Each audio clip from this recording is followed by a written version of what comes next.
Okay मेरे प्यारे दोस्तों, स्वागत है आपका द इंग्लिश लैम्प पे। तो हमारी सीरीज़ का डे 2 है और हम अपने जो 5 वर्ड डेली वोकैब में लर्न कर रहे हैं उसमें आज के हमारे 5 वर्ड कौन कौन से रहेंगे। Desert, dam, sculpted, scuttled, sticky and patch. Desert का मतलब चकाचौंध, आंखें चुंधिया जाना जिसे कहते हैं हम, ठीक है। डैम, डैम यानी जो जब दीवार हल्की गीली हो जाती है तो उसे क्या कहते हैं, डैम। क्योंकि अभी बारिश का मौसम है और सभी के घर में सीलन तो रहेगी, तो आप वर्ड डैम्प यूज़ करना। स्कटल्ड, स्कटल्ड का मतलब होता है कोई वस्तु, कोई व्यक्ति फटाफट से तुरंत भागता है, जल्दी जल्दी जल्दी भागता है, जैसे कोई जानवर। फॉर एग्ज़ाम्पल मेरे माइंड में अभी चूहा आ रहा है। चूहा अभी मेरी आंखों के आगे से गया है और वो छुप गया टेबल के नीचे जाकर। ओके, तो वो उसके लिए मैं क्या वर्ड यूज़ लूँगी, स्कटल्ड, यानी कि रन हर्डली, फटाफट से जो भागने वाला जानवर होता है ना, उसके लिए आप स्कटल्ड यूज़ ले सकते हो। स्टिकी, स्टिकी का मतलब होता है चिपचिपा। जब बच्चे कुछ खाते हैं तो हाथ उनके कैसे हो जाते हैं, चिपचिपे, तो हम क्या वर्ड यूज़ लेंगे, स्टिकी। नेक्स्ट है पैच। पैच का मतलब होता है टुकड़ा, कोई छोटा सा टुकड़ा। अब इसको हम जब सेंटेंस में यूज़ लेंगे तब और अच्छे से जानेंगे। तो आज की क्लास को हम बिना लेट किए, बिना देरी किए शुरू करते हैं। तो आज के 5 वर्ड आपको आपकी वोकैब को स्ट्रॉन्ग बनाएंगे। चलिए स्टार्ट करते हैं। ओके, तो फर्स्ट वर्ड है dazzled. Dazzled means blind by bright sight, यानी कि जैसे फॉर एग्जांपल अगर मान लो आप जैसे ही सुबह उठ के धूप की रोशनी में जाते हो तो आपकी आंखें एकदम से ऐसे लाइट लाइट पड़ता है आंखों पे, तो उसके लिए हम क्या वर्ड यूज़ लेते हैं, dazzled. For example the diamond dazzled in the sunlight.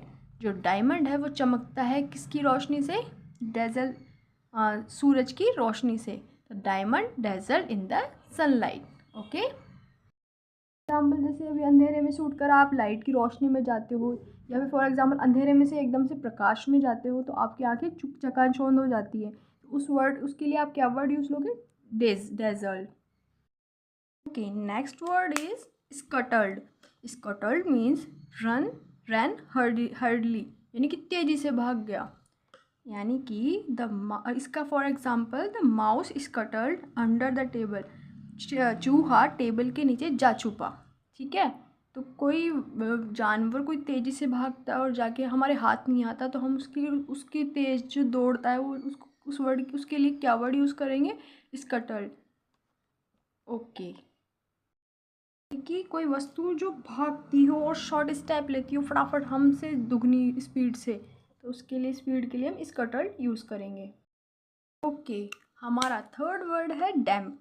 Damp means slightly wait, यानी कि हल्का, नमी से भरा हुआ, नमी युक्त। जैसे कि फॉर एग्जांपल मैंने भी बताया बारिश के मौसम है और बारिश के मौसम में हमारे घरों में अधिकतर सीलन की समस्या रहेगी, तो आप इस वर्ड को चिपका सकते हैं। मतलब चिपकाने से मतलब आप इस वर्ड को आराम से यूज़ ले सकते हैं। अब दीवार गीली रहेगी तो आप मत बोलो सीलन, आप बोलो द वॉल इज़ डैम्प।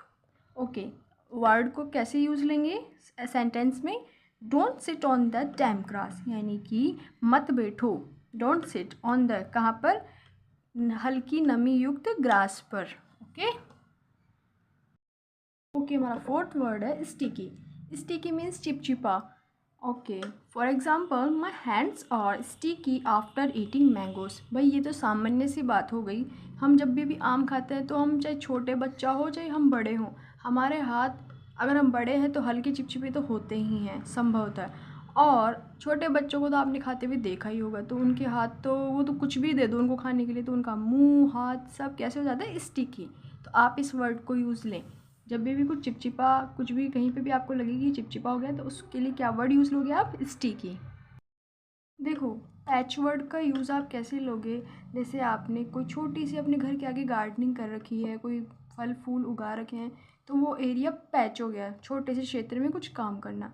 या फिर जैसे आप जैसे कोई पेचकस से कोई कील को आप सेट करते हो तो उसे भी पैची बोलते हैं, वहाँ पे आप वर्ड लोगे पैची। तो ए स्मॉल एरिया और हॉल, ठीक है। ये हॉल बैठने वाला हॉल नहीं, ये हॉल छेद वाला हॉल बोल रही हूँ मैं, ठीक है। Okay, for example the road has many rough patches. अब बरसात के दिन स्टार्ट होने वाले हैं और जगह जगह गड्ढे भी होने वाले हैं, तो आप अच्छा वर्ड यही यूज़ लेंगे, the road has many rough patches. सड़क पर बहुत ऊबड़ खाबड़ गड्ढे बने हुए हैं, यानी कि होल, पैचेस यानी होल। ओके, तो यहाँ हमने अपने 5 वर्ड्स कंप्लीट कर लिए हैं। होप सो आप इन्हें अच्छे से यूज़ करेंगे और अपनी डेली इंग्लिश को बेहतर करेंगे। तो क्लास में इस सीरीज़ में हमारी इस सीरीज़ में बने रहें, और जो भी आपको क्लास अच्छी जैसी भी लगे उसको मेरे साथ कमेंट के माध्यम से ज़रूर शेयर करें, ये मेरे मोटिवेशन को बढ़ाएगा। Thank you.